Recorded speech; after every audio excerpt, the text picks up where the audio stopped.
বাসায় যাওয়ার পরেও তে কাঁদছে।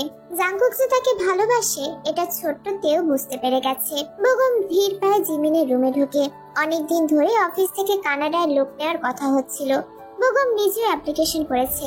ভাগ্য ভালো বিধায় তার ভিসা হয়ে গেছে। কিছুদিনের মধ্যেই ফ্লাইট। যাওয়ার আগে তে নরম দেহে নিজেকে বিলীন করতে না পারলে মনটা শান্ত হবে না। বিয়ের আগে তে ভুলে ওসব ছোঁয়াছুঁইতে আসবে না। তাই তো বিয়ে করতে এত তারা।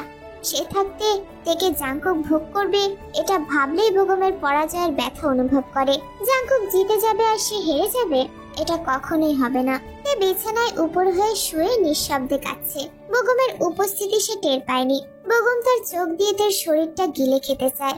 আহা, আস্তে করে তার পায়ের কাছে এগিয়ে এসে হাত দিয়ে তার ছোট্ট নরম পা স্পর্শ করে। হঠাৎ পায়ে কারো ছোঁয়া পেয়ে তে লাফিয়ে ওঠে। বেগমকে দেখে বিছানা থেকে নেমে যায়। বেগম তেকে বলল, আরে আরে এত ব্যস্ত হচ্ছ কেন? আপনি এখানে কেন? আমার বাড়ি, আমি যেখানে খুশি সেখানেই যেতে পারি। তারপর সে এক পা এগিয়ে তের একটা হাত টেনে নিজের কাছে নিয়ে এসে বলল, তোমাকেও যা ইচ্ছে করতে পারি। দুদিন পরেই তো বিয়ে, তাহলে আগে প্রিপারেশন নিয়ে ফেলি, কি বলো? তে তার হাত ছাড়াতে চায়। চেঁচিয়ে বলে, হাত ছাড়ুন, অসভ্য নাকি? একদম আমাকে ছুবেন না। দুদিন পরে তো ছুবই, আজকে ছুঁয়ে দিলে ক্ষতি কি? এমন মুচড়ামুচড়ি করো না তো, কাছে আসো, তুমিও মজা পাবে। এ বেগমের কথায় হতভম্ব হয়ে তাকিয়ে থাকে। বেগম তার গালে হাত দিয়ে বলল, ইস একদম মাখন। তে গলা ছেড়ে জিমিনকে ডাকে। বেগম আরো কাছে এসে বলল, আরে চিল্লাচ্ছ কেন? মজা লাগে না? তে অপ্রস্তুত হয়ে বেগমের গালে থাপ্পড় দিয়ে বলল, আপনার মতো অসভ্য লোকের সাথে বিয়ে হওয়ার চেয়ে সারা জীবন কুমারী থাকা ঢের ভালো। বেগম রাগে ফোঁস করে বলল, তোমাকে কুমারী রাখবে কে? আমার কাছে সব হারাবে। আজকের প্রতিশোধ এমন ভাবে নেব যে কিছু বলতে 1000 বার ভাববে। বেগম চলে গেলে তে তার আম্মাকে ফোন দেয়। সে তার আম্মাকে বলল, আম্মা আমি বিয়ে করতে চাই না। কেন? ছেলে দেখতে ভালো, চাকরি ভালো, তাছাড়া ঢাকায় স্থায়ী পরিচিত ছেলে। কোনো চিন্তা নেই মা। কি করে বলবে সে জাঙ্কুকে তার মনের মণিকঠায় স্থান দিয়ে ফেলেছে? তাছাড়া বেগম দেখতে সুন্দর, ভালো চাকরি, কিন্তু চরিত্র যে নড়বড়ে, এমন ছেলেকে বিয়ের প্রশ্নই আসে না। তাতে কি আম্মা? আমি পড়তে চাই, পড়ালেখা করে অনেক বড় হতে চাই, তখন এর চেয়ে ভালো পাত্র আসবে। আমাকে পড়াবে না আম্মা? ইয়ঞ্জনেরও ইচ্ছে তার মেয়েটা পড়ুক, কিন্তু সবসময় তো আর ভালো সম্বন্ধ আসে না।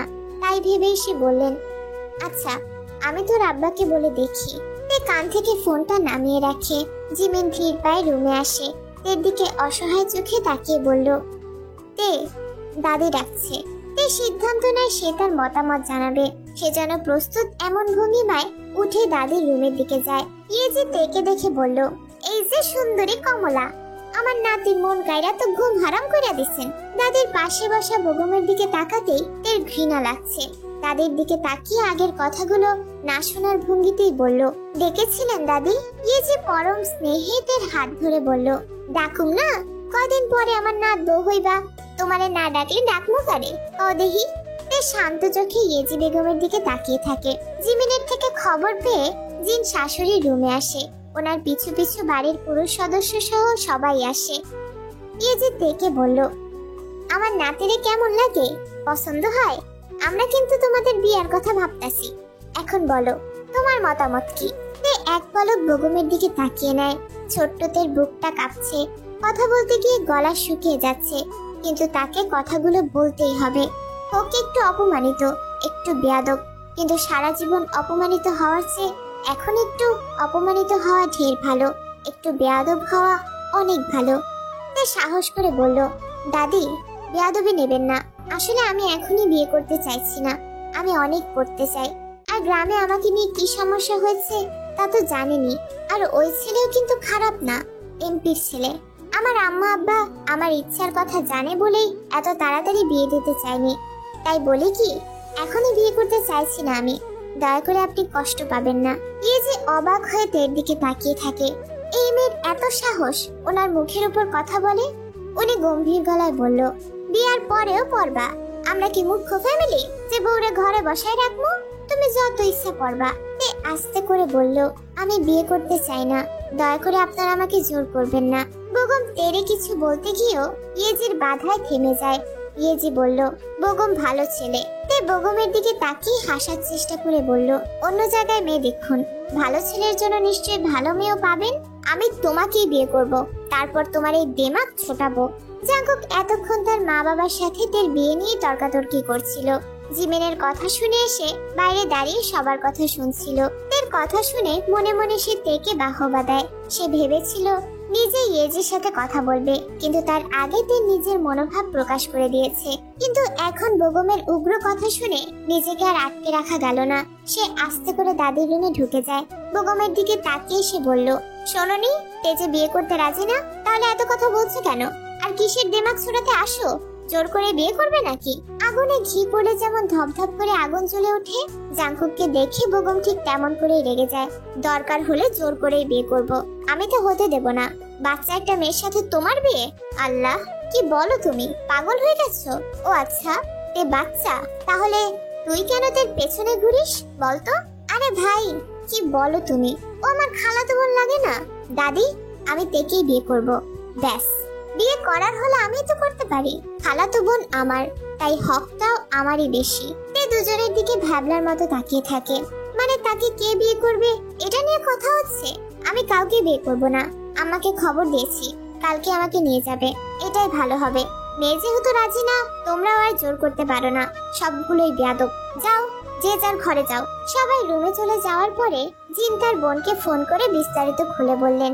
ইয়ঞ্জুন জানায় সে একদিন পরে আসবে, এসে তেকে নিয়ে যাবে। জিন স্বস্তির নিঃশ্বাস ফেলে। বেগম রুমে গিয়ে ছটফট করে। রাগে মাথা ব্যথা হয়ে চোখ ফেটে রক্ত বের হওয়ার উপক্রম। এতটুকু মেয়ে তাকে প্রত্যাখ্যান করে, তাকে থাপ্পড় মারে, কি সাহস! বেগমের মাথা খারাপ হয়, কিন্তু চুপচাপ নীরবতা পালন করে দাঁতে দাঁত চেপে নিজেকে সামলে নেয়। তার বুকে প্রতিশোধের আগুন তখনও দাউ দাউ করে জ্বলছে। জাঙ্কুক অস্থির পায়ে পায়চারি করছে। তে চলে যাবে মানে কি?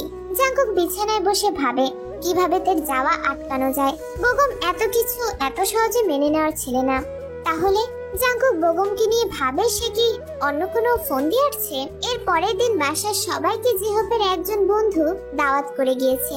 যদি না যায় তাহলে খারাপ দেখায়, সুতরাং সবাইকে যেতে হবে। জাঙ্কুক আর বেগমের অফিস শেষ করে অনুষ্ঠানে যাওয়ার কথা।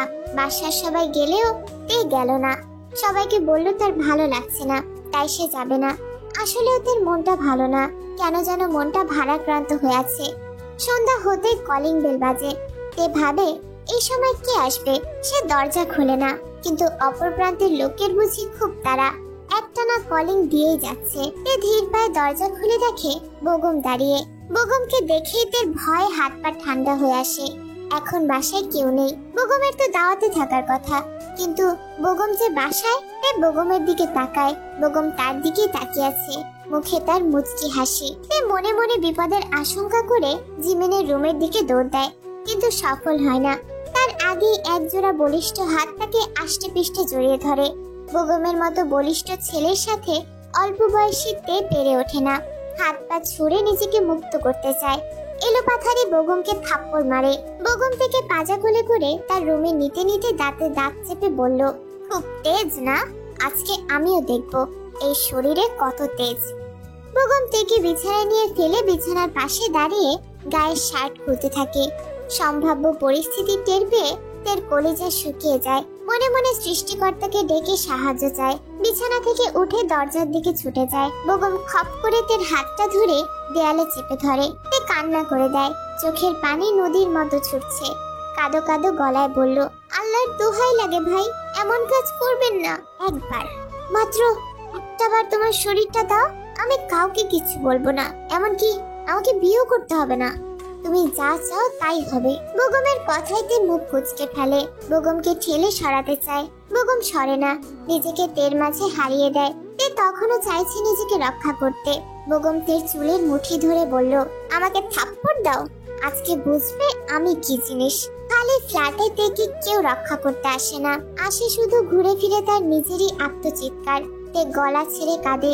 এমনটাও হবার ছিল। জাঙ্কুক তখন অনুষ্ঠানে যোগ দিতে যাচ্ছে। কোনাক্ষরেও টের পেল না তার ছোট্ট পাখির করুণ পরিণতি। এদিকে তে গলা ছেড়ে কাঁদে।